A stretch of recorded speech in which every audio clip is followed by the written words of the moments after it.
I am Carissa, 34 years old, working as a financial analyst in Chicago. For 5 years, I saved every penny for my dream home, making sacrifices most people would never understand. Last month, our family reunion should have been a time of joy and connection. Instead, it became the moment my own sister and her husband, Brandon, stole everything I had worked for. When I confronted them, Brandon simply sneered and said words I will never forget.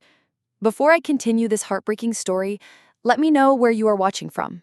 And hit subscribe if you have ever had to stand up to family who took advantage of you. Trust me, what happened next changed everything. My life in Chicago had been stable and predictable for the past 8 years. As a financial analyst at Meridian Partners, I had built a reputation for meticulous attention to detail and sound investment advice.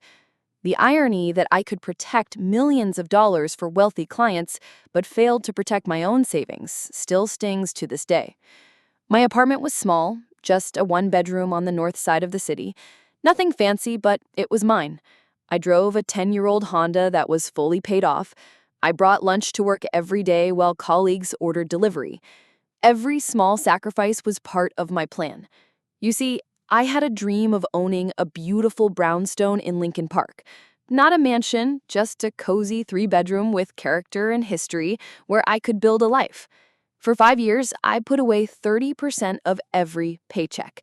I skipped vacations, bought clothes at thrift stores, and said no to expensive nights out. My friends sometimes called me boring, but I had my eyes on something bigger than temporary pleasures. I wanted roots, security, and a place to truly call my own. My younger sister, Tiffany, never understood this mindset. Growing up, she was always the favorite, though our parents would never admit it. She was the pretty one, the social butterfly, the one who could charm our parents into giving her anything she wanted. I was the responsible one, the planner, the one everyone assumed would be fine without extra attention or support.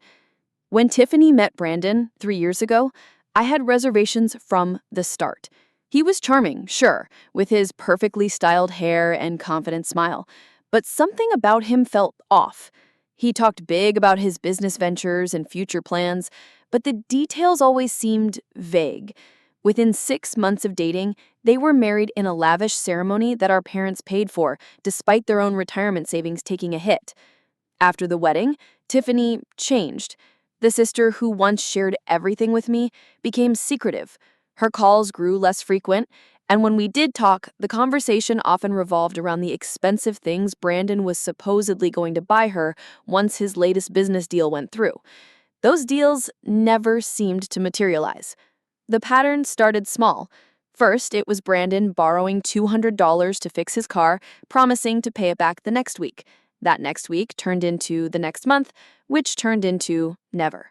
Then it was $500 for a business opportunity that was allegedly going to pay triple within 30 days.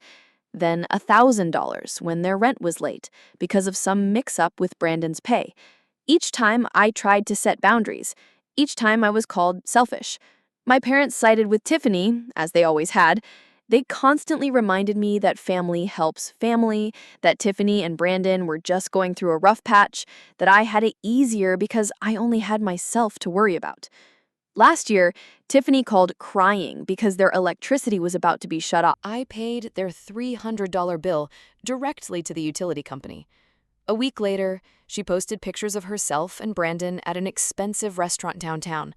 When I mentioned it, she grew defensive and accused me of monitoring her life. After that, I stopped following her on social media. Despite all this, I had finally reached my goal: $87,000 saved for a down payment. My real estate agent, Diane, had found the perfect property just 2 blocks from the park. It needed some cosmetic updates, but the bones were solid and the location was everything I had dreamed of. The market was moving fast, and Diane warned me we would need to act quickly once the sellers began accepting offers.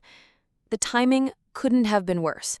The family reunion at my parents' lake cabin in Michigan had been planned for months.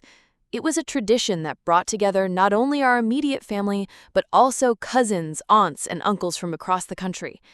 I considered skipping it, making an excuse about work, but family traditions mattered to me despite everything. I believed I could attend the 3-day weekend and still return in time to move forward with the house. That decision would cost me everything I had worked for. The drive to my parents' cabin took 3 hours from Chicago. As I pulled up the gravel driveway, I saw cars already parked everywhere. The large log cabin sat on 20 acres overlooking Lake Michigan, a property my grandfather had built and that had remained in our family for generations. The smell of pine trees and the sound of water lapping at the shore brought back childhood memories of happier times. Uncle Robert was the first to greet me, his booming voice carrying across the yard as I grabbed my overnight bag from the trunk. Aunt Patty hurried over to give me a warm hug, asking about work and life in the city. My cousins, Mark and Lisa, waved from where they were setting up lawn games. For a moment, I felt the tension in my shoulders ease. This was family. This was home. Then I saw Brandon walking toward me, a wide smile on his face. That was the first red flag. Brandon had never been particularly friendly toward me. Usually, he would offer a quick hello and then find an excuse to disappear. But now, he was approaching with open arms as if we were the best of friends. "Good to see you, Carissa. Here, let me take that," he said, reaching for my bag. "You look great. That promotion must be treating you well." I felt immediately on edge. I hadn't been promoted recently, and I certainly hadn't shared anything about my work situation with Brandon. I thanked him, cautiously, and looked around for my sister. Tiffany stood on the porch watching us. When our eyes met, she quickly looked away and busied herself with something in the cooler. Another red flag.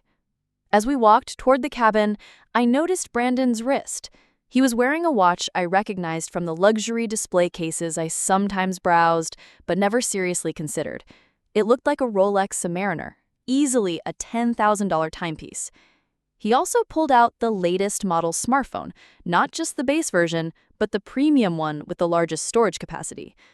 When I asked about it, he laughed and said his business was finally taking off. "What business?" I asked. "Oh, investments and stuff. It's all very technical," he replied, vaguely. Inside the cabin, my parents greeted me warmly. Mom was busy in the kitchen preparing her famous potato salad, while Dad organized the coolers for the weekend. As we cut up, I couldn't help but notice Tiffany hovering nearby, her behavior unusually nervous. She was wearing a new diamond bracelet that sparkled in a light every time she moved. Just last month, she had called complaining about how they could barely afford groceries. During dinner that evening, conversation flowed around the large outdoor tables set up on the deck overlooking the lake. I found myself sitting next to my favorite cousin, Emma, who is now a nurse in Detroit. As we caught up, I excitedly shared my news about finding the perfect house. "It's everything I ever wanted," I told her. 3 bedrooms, original hardwood floors, a little garden in the back. I can already picture myself having coffee on the front steps in the morning. I noticed Brandon had stopped his conversation and was listening intently to mine. He slid closer to our end of the table. "That's amazing, Carissa. Congratulations," he said, seeming genuinely interested. "So, what's the timeline look like? When do you close?" I explained that I was planning to submit an offer as soon as I returned to Chicago, hopefully closing within 30 days if all went well. "And you've got all the money ready to go? All in one account?" Brandon asked, his questions becoming oddly specific. At the time, I didn't think much of it. People are often curious about real estate transactions, and I was excited to talk about my plans. I shared that yes, I had been saving for years and had everything ready for the down payment. After dinner, as everyone was helping clean up, Brandon approached me again. His phone was in his hand and he looked frustrated.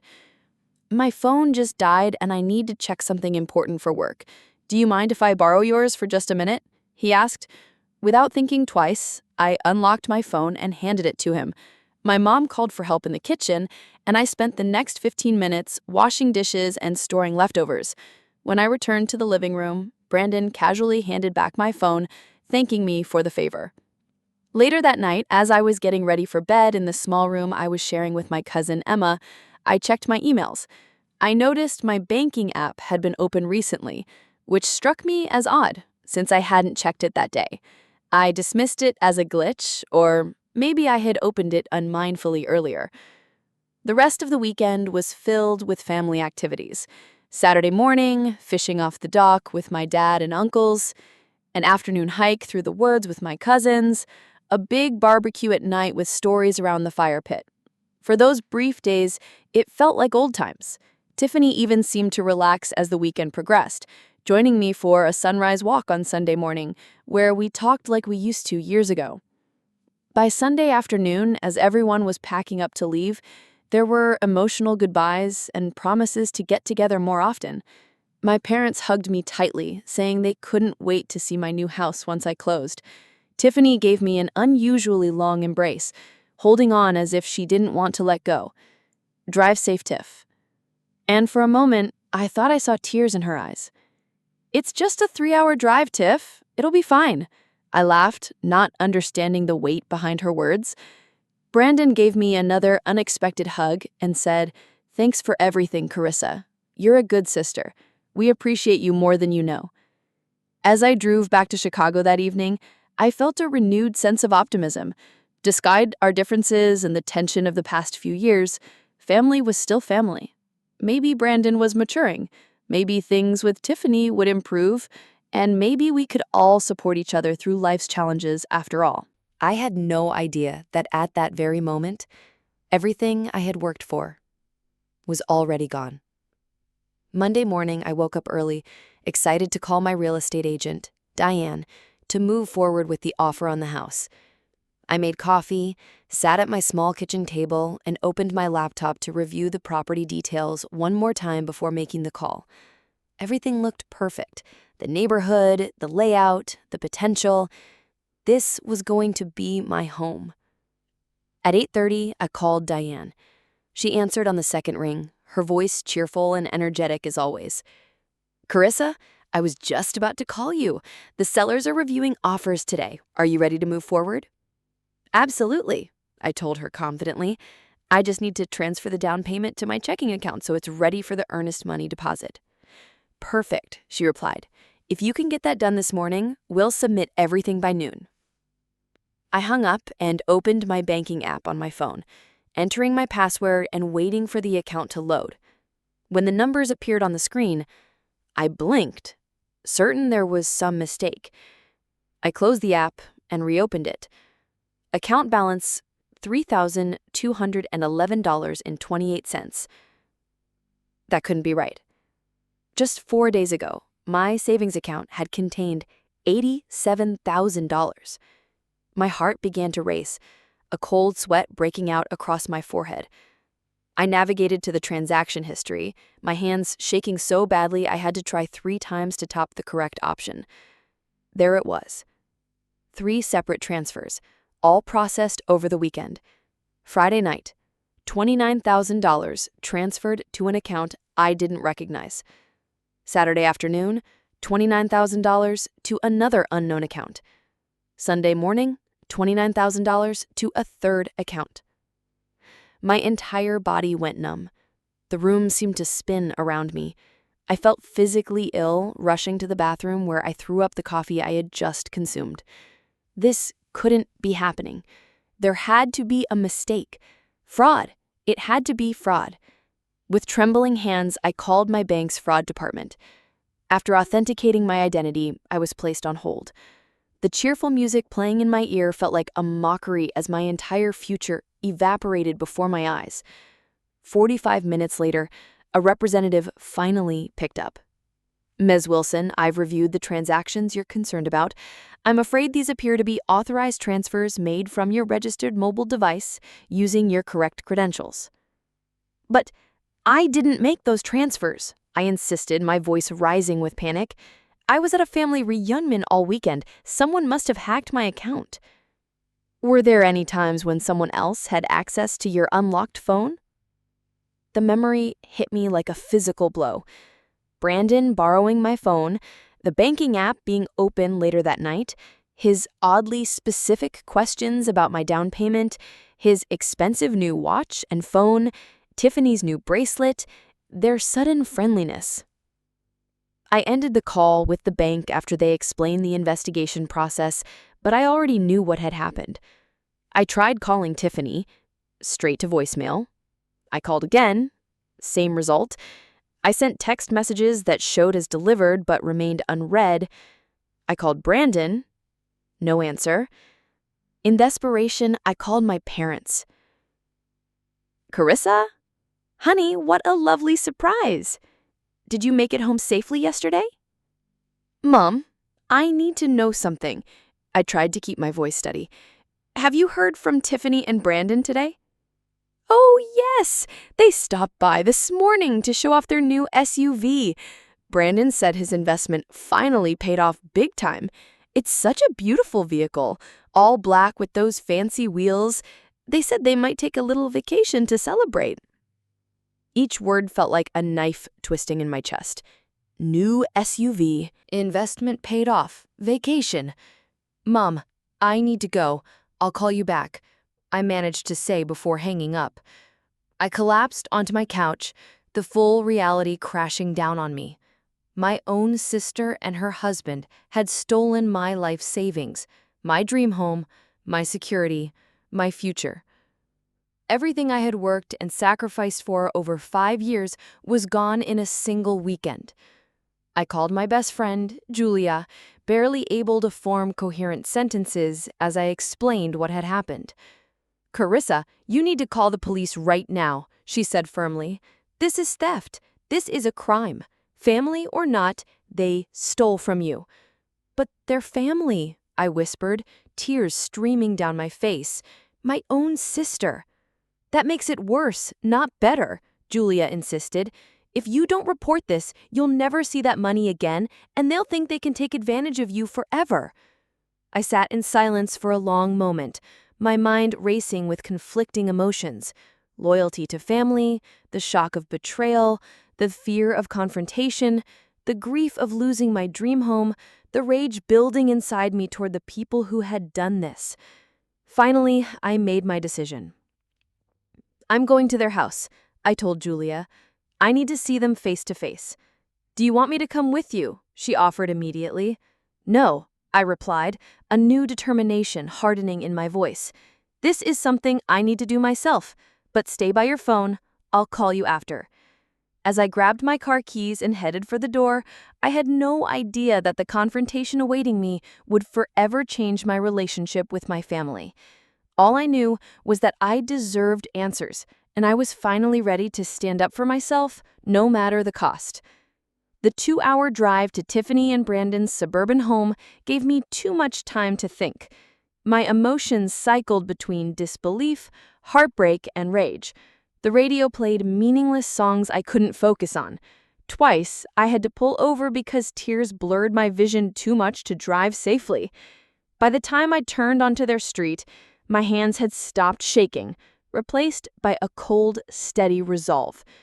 Their house was a modest ranch style in a newer development, nothing extravagant from the outside, which had always made their constant money problems seem legitimate. As I pulled up to the curb, the evidence of their theft sat right in the driveway. A brand new black Cadillac Escalade, still with temporary plates. Next to it was Tiffany's car, confirming they were home. Through the large front window, I could see movement inside and shopping bags scattered across the living room floor. Designer names were visible on some of the bags. Even from where I stood, my hard-earned money had been transformed into their luxury items. I rang the doorbell and waited, trying to control my breathing. Brandon opened the door, surprise flickering across his face, before he composed himself into a casual smile. "Carissa, what are you doing here? This is unexpected," he said, making no move to invite me in. "We need to talk, Brandon. Now," I replied, my voice steadier than I expected. He hesitated, then shrugged, and stepped aside. As I walked in, I saw Tiffany freeze in the process of unpacking something from a shopping bag. Her eyes widened with what could only be described as guilt. "What is this about?" she asked, her voice small. "I think you both know exactly what this is about." I pulled out my phone and opened my banking app. $87,000. Gone. Transferred out in 3 separate transactions over the weekend when the only people who had access to my phone were in this room. Brandon crossed his arms, his posture shifting from surprise to defensive. What are you talking about? Don't lie to me, I snapped, the anger finally breaking through. You borrowed my phone at the reunion. You transferred my money to your accounts. You stole my house down payment. Tiffany looked at Brandon, who gave an almost imperceptible nod before his entire demeanor changed. The friendly mask dropped, replaced completely by a cold smugness I had glimpsed before but never seen so openly displayed. Prove it, he challenged. I pulled up the transaction history on my phone and held it up. 3 transfers, all made when my phone was in your possession, the exact weekend you suddenly had money for a new SUV and designer shopping sprees. Tiffany at least had the decency to look uncomfortable, her eyes darting between Brandon and me. She started to speak, but Brandon cut her off. So what if we did? He said, his voice taking on a sneering quality that made my skin crawl. We needed it more than you. You're single with no kids. We have expenses. Besides, it's not like you can't just save up again. The callousness of his words hit me like a physical blow. I turned to my sister, desperate for some sign that she wasn't completely on board with this betrayal. Tiffany, how could you? That's everything I worked for. 5 years of saving for my home. She fidgeted with the shopping bag in her hands, a designer purse partially visible inside. You always had it easier than me, Carissa, she said quietly. Everything always came easy to you. Good grades, good job, good money management. I struggle with everything. You don't know what it's like. So you steal from me? I asked incredulously. Your own sister? It's not stealing when it's family, Brandon interjected. It's redistribution. Besides, if you were really so smart with money, you'd have better security on your accounts. He gestured around the living room at the shopping bags. Look at all this stuff we needed. New clothes for Tiffany, new tools for me. We're going to Disney World next month. The kids at Tiffany's work are always talking about their vacations, and she deserves to have stories to tell too. Each justification made me more furious. The entitlement, the rationalization, the complete lack of remorse. I'm going to the police, I said, pulling out my phone again. This is theft, plain and simple. Brandon's face darkened. You do that, and we'll make sure the entire family knows how selfish you are. Your own sister needed help, and you chose a house over family? What do you think your parents will say? The whole extended family? Who do you think they'll believe? The sister who's always been difficult and uptight, or the one with the cute family who just needed a little help? I turned to my sister again, desperate for her to see reason. Is that what you'll tell them? That I wouldn't help you? After all the times I've bailed you out, paid your bills, loaned you money you never repaid? For a moment, I thought I saw a flicker of shame in her eyes. But then she moved closer to Brandon, physically taking his side. You always act like you're better than everyone, Carissa, she said, her voice gaining confidence from Brandon's approval. Always so perfect with your financial planning and your career goals. Maybe this is the universe balancing things out.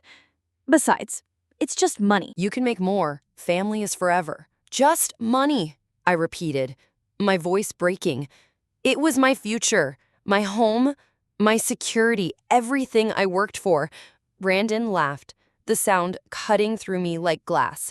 Well, now it's our future, our security. Go back to your little apartment and start over. Maybe save faster this time. The cruelty of their responses left me speechless. These people who shared my blood, who I had helped repeatedly despite my own financial goals, were not only stealing from me, but mocking me for caring about what they had taken. You know what the funny thing is? Brandon continued, clearly enjoying my distress. You practically handed it to us. All that talk about your savings at dinner, leaving your phone unlocked, it was almost too easy. Something inside me snapped at his words. Without another word, I turned and walked out the door, their laughter following me to my car. I managed to drive around the corner before the tears came, blinding and violent. I pulled over and called Julia, barely able to speak through my sobs. "I'm coming to get you," she said immediately after I explained what had happened. "Stay where you are. Don't drive like this." 30 minutes later, Julia pulled up behind my car. She drove me back to Chicago in my vehicle while her husband followed in theirs. The entire drive back, I stared out the window, feeling hollowed out and betrayed in a way I had never experienced before. My dream home, my financial security, and my relationship with my sister were all destroyed in a single weekend. And the worst part was knowing my family might actually take their side if Brandon spun the story well enough. After all, they always had before. But as we crossed the city limits back into Chicago, something else began to form inside me, a determination, a resolve. This time would be different. This time, I would fight back. The next few days passed in a blur of grief and shock. I called in sick to work, unable to face colleagues or clients in my current state. My apartment, which had always felt like a temporary stop on the way to my real home, now felt like a prison of shattered dreams. Every corner reminded me of what I had lost and the betrayal that had taken it from me. On Wednesday morning, an email from Diane, my real estate agent, appeared in my inbox. "Great news! The sellers accepted offers yesterday. Are you ready to submit yours?" I stared at the screen, tears welling up again. The perfect house, the one I had pictured myself in for years to come, would go to someone else. With trembling fingers, I typed a response, explaining that my financial situation had unexpectedly changed and I could no longer make an offer. I couldn't bring myself to tell her the truth of what had happened. Her reply came quickly, full of sympathy and encouragement that other houses would come along when I was ready. But we both knew that in Chicago's competitive market, finding another perfect match at that price point could take years. Years of saving that I would have to start all over again. By Thursday, my parents had called several times, leaving increasingly concerned voicemails. I finally answered on their fourth attempt, trying to keep my voice neutral. "Carissa, what's going on?" my father asked immediately. "Tiffany says you've been making wild accusations against her and Brandon, something about them stealing money. She's very upset." So they had already started spinning their version of events. I wasn't surprised, but the reality of it still stung. "Dad, they took my savings, $87,000, that I was going to use for a house down payment. Brandon used my phone at the reunion to transfer it all out." "Honey, there must be some misunderstanding," my mother chimed in on the extension. "Brandon told us his investment finally paid off. That's where their money came from." "What investment, Mom?" I asked, frustration rising in my voice. When has Brandon ever had a successful business venture? When has he ever had money to invest in the first place? There was an uncomfortable silence before my father spoke again, his tone conciliatory. "Look, Carissa, even if what you're saying is true, which I'm not saying it is, but even if it were, isn't it better to just let this go, for the sake of family peace? Tiffany is your sister. Blood is thicker than water." I couldn't believe what I was hearing. Even faced with the obvious truth, they were still making excuses for Tiffany and Brandon. "So I should just accept that they stole my life savings?" I asked incredulously. "Just forget about it for family peace. We could help you with a new down payment," my mother offered hesitantly. "Not the whole amount, of course, but maybe $5,000 to get you started again. Family has to stick together, Carissa." The implication was clear. They believed me on some level, but were still choosing the path of least resistance, still enabling Tiffany and Brandon, still expecting me to be the reasonable one who would sacrifice for the sake of harmony. "I need to go," I said abruptly. "I'll call you later." After hanging up, I sat in stunned silence. If my own parents wouldn't support me, what chance did I have of getting justice? Later that evening, a knock at my door startled me from my daze. Julia stood there holding grocery bags in one hand and a bottle of wine in the other. "You haven't been answering texts, so I'm implementing best friend emergency protocols," she announced, pushing past me into the apartment. She set the bags down and turned to face me, her expression serious. "You're not giving up, are you?" "What choice do I have?" I asked, slumping onto the couch. "My parents basically told me to forget about it for the sake of family peace." Julia began unpacking the groceries, her movements precise and determined. "That is exactly what people like Brandon count on, that decent people will choose peace over justice, that victims will stay quiet to avoid conflict." She handed me a glass of wine and sat beside me on the couch. "I have someone I want you to talk to. Stephen Lewis is a lawyer who specializes in fraud cases, and he's a friend who will give you a consultation for free." "I don't know, Julia," I sighed. "Taking legal action against your own sister is exactly what you should do," she finished firmly. "Carissa, listen to me. This isn't about the money anymore. This is about you standing up for yourself. If you let them get away with this, what message does that send? That you're a doormat they can walk all over whenever they need something?" Her words stung, but I knew she was right. This pattern with Tiffany and Brandon would never end unless I put a stop to it. The next day, I met with Stephen Lewis in his downtown office. He was a sharp-featured man in his 50s with kind eyes that balanced his otherwise intimidating demeanor. I told him everything, from the family dynamics to the specifics of the theft. "You have a strong case," he said after I finished.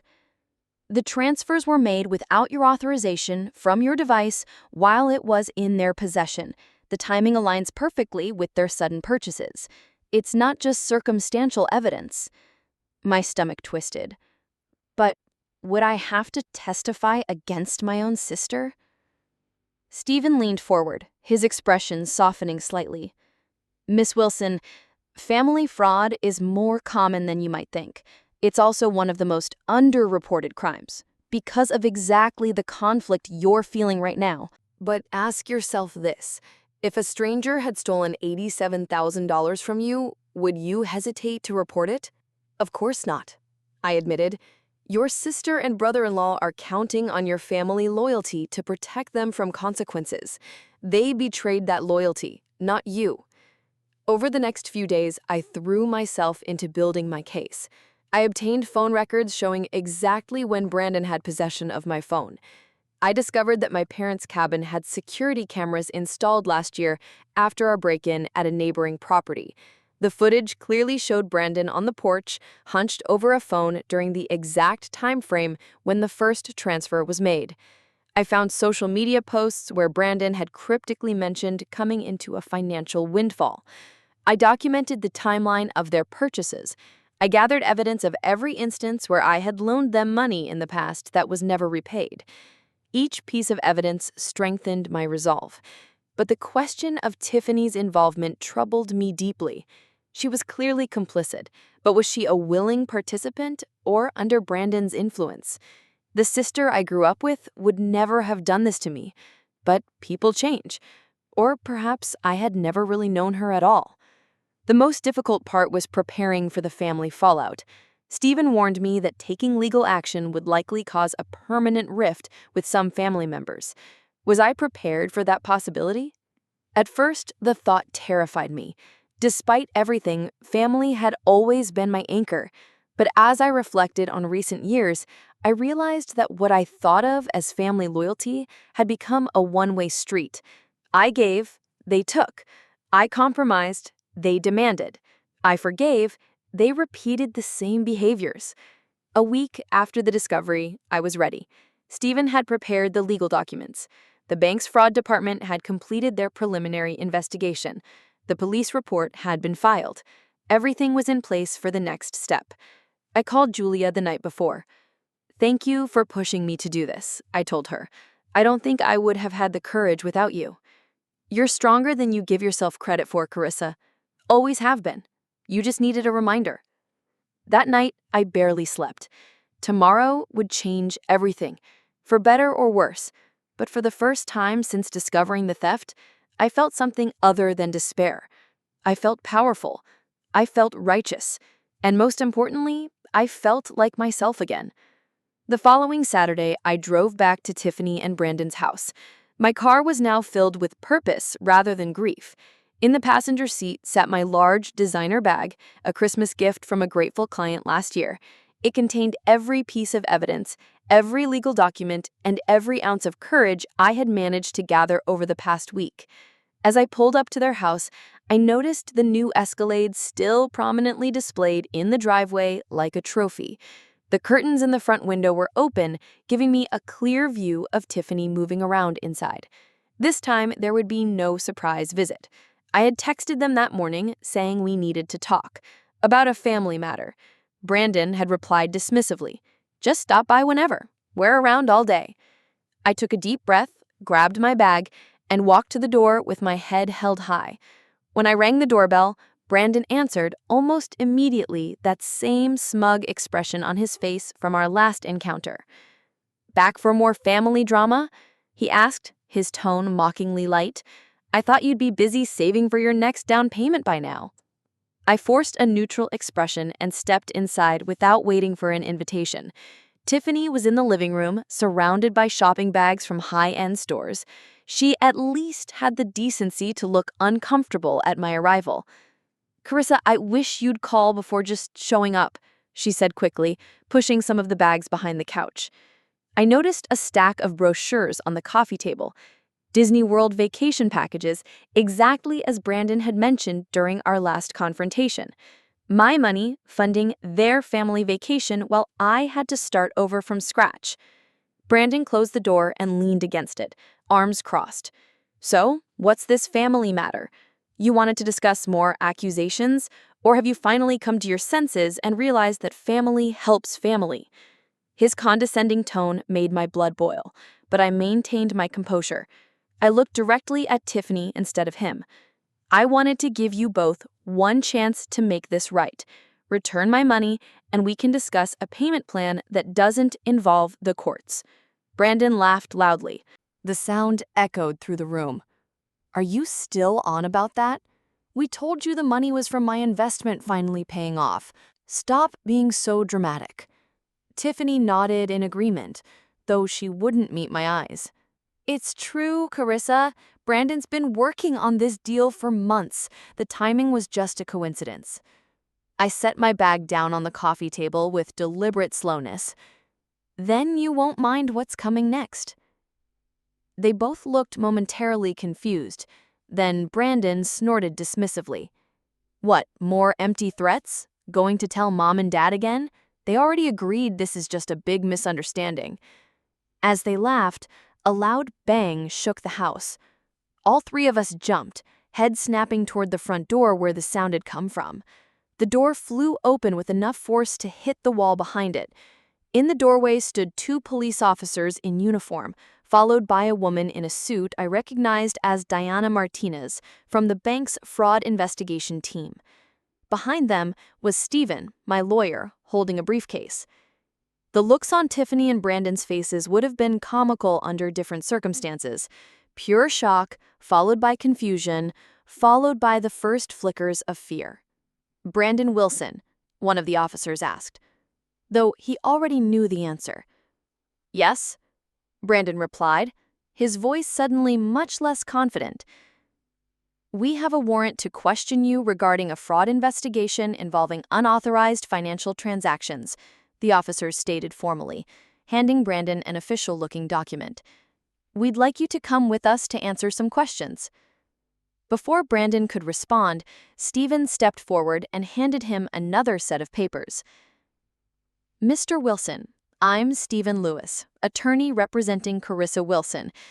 This is notice of a civil lawsuit being filed against you for the fraudulent transfer of $87,000 from my client's accounts. We have documentation proving the transfers were made from her phone while it was in your possession, along with evidence of your subsequent spending of those funds." Brandon's face drained of all color. "This is ridiculous. You're making a mistake," he stammered, looking desperately at Tiffany for support. Miss Martinez from the bank stepped forward next. Mr. Wilson, our investigation has confirmed that the transfers in question were made from Miss Carissa's phone during times when she has provided evidence it was in your possession. The receiving accounts have been traced to shell accounts opened in your name 3 days before the transfers occurred. This constitutes digital theft and banking fraud, both federal offenses. The calculated precision of my response team left Brandon speechless. His mouth opened and closed several times, but no words came out. Tiffany had shrunk into the couch, tears already streaming down her face. What perfect timing. As the officers were explaining Brandon's rights to him, the front door opened once more. My parents walked in, followed by my Uncle Robert and Aunt Patty. I had called them all that morning, asking them to meet me at Tiffany and Brandon's house at exactly 11:30 to discuss an important family matter. "What's going on here?" my father demanded, taking in the scene with wide eyes. "Why are there police officers?" I turned to face my family, my voice steady and clear. "Brandon stole my entire savings using my phone during the family reunion. $87,000. The money for my house. The bank has confirmed it. The police are investigating, and I'm suing them both to get it back." My mother gasped, her hand flying to her mouth. My father's expression darkened as he looked between me and Brandon, the truth finally sinking in. "Is this true?" he asked Brandon directly. Before Brandon could formulate a denial, Tiffany broke down completely. "It was his idea," she cried, pointing to Brandon. "He said we deserved it more than she did. He said she'd just save it up again. I told him it was wrong, but he said family helps family." Brandon's face contorted with rage. "Shut up, Tiffany. Don't say another word." But the dam had broken. Tiffany continued through her sobs. "He planned it all weekend. He watched for a chance to get her phone. He already had the account set up. He transferred it in 3 batches so it wouldn't trigger fraud alerts. He said no one would believe her if she accused us." The officers exchanged glances, clearly considering this an admission. They moved toward Brandon, who was now backing away. "Sir, we're going to need you to come with us now," one of the officers said firmly. What followed was a blur of activity. Brandon was escorted out to the police car for formal questioning. Miss Martinez photographed the recent purchases scattered around the house as evidence. Stephen conferred with my parents, explaining the legal process that would follow. Tiffany remained on the couch, sobbing uncontrollably. After everyone else had moved outside or into other rooms, I sat beside her, maintaining a careful distance. "How could you do this to me?" I asked quietly. "After everything, how could you steal from your own sister?"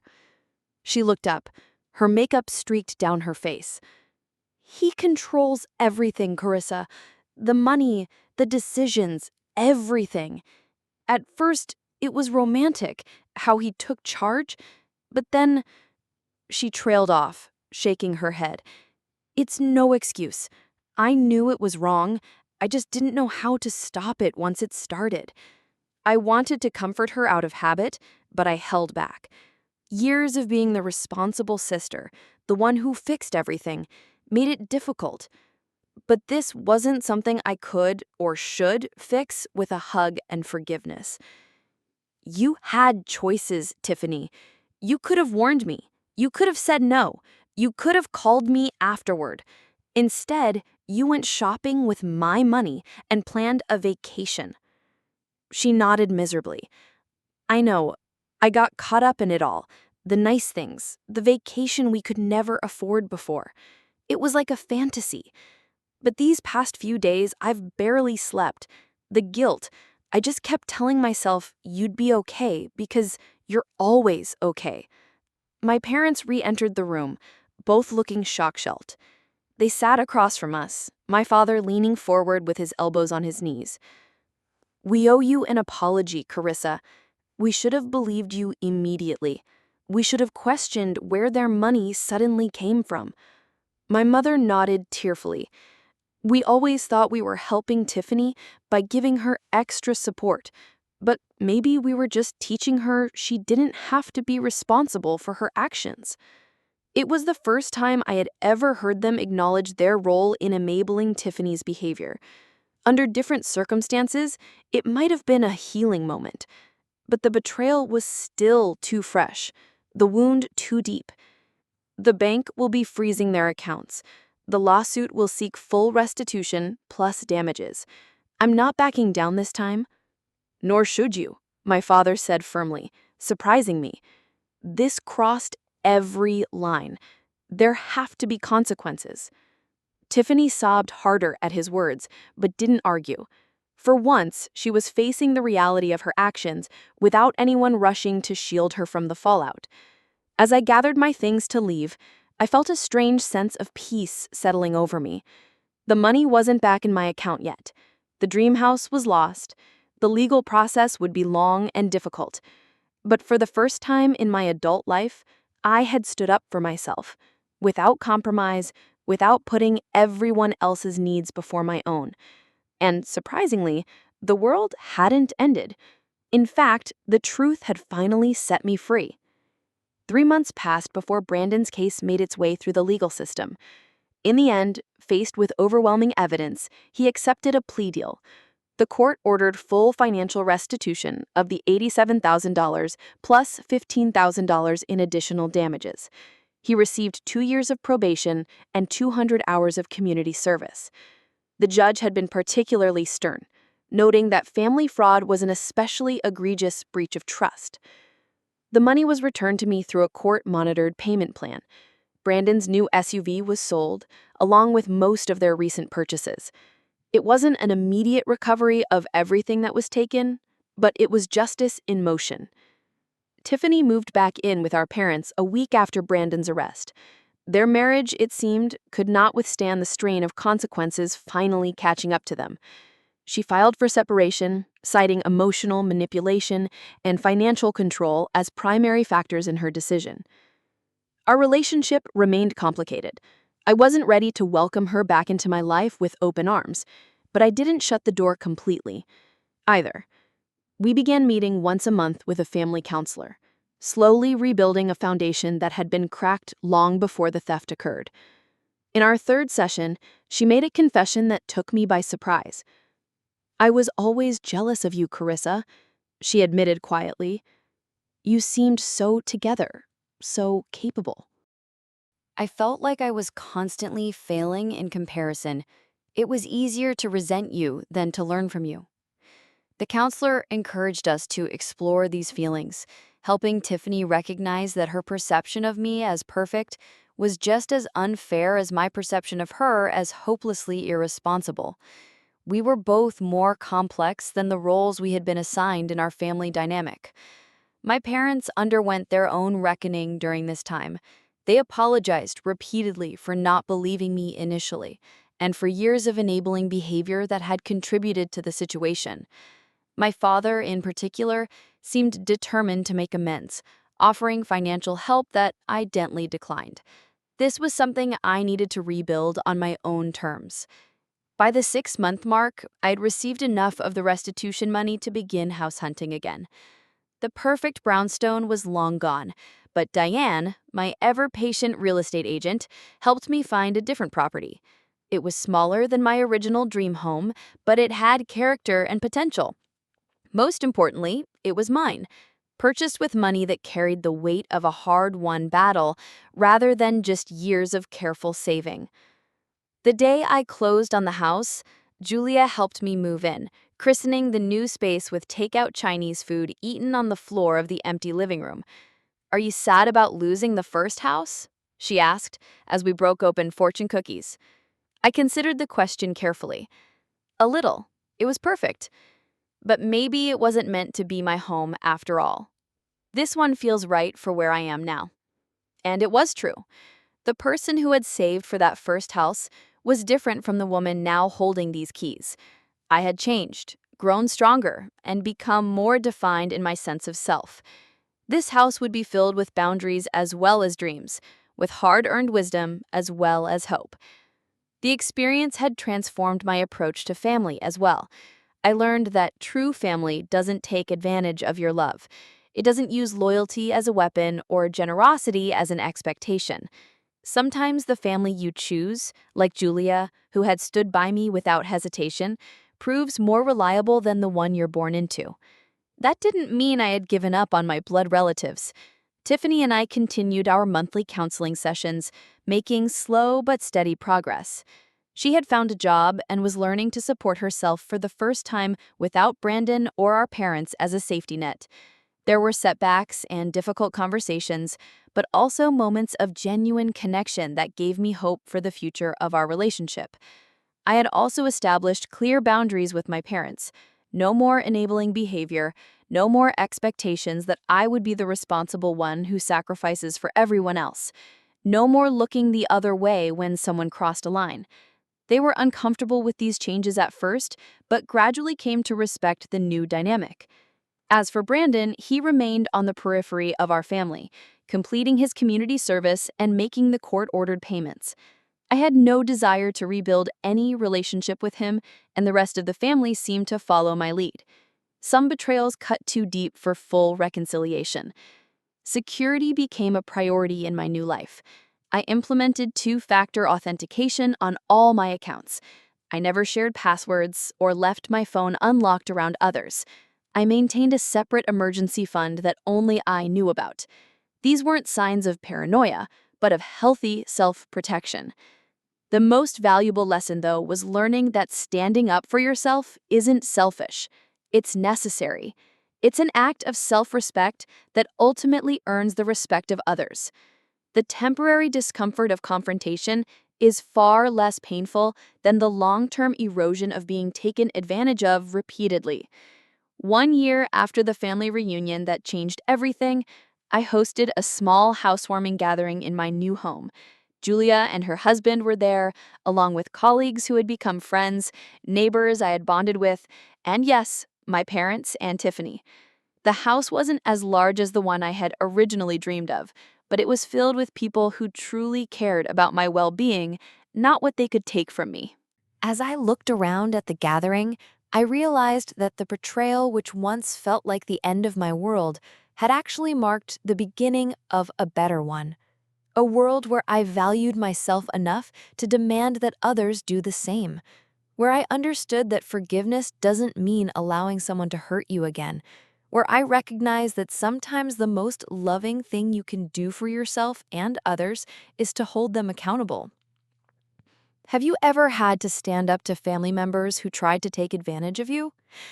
It's one of the hardest things to do, but sometimes it's the only way to break toxic patterns.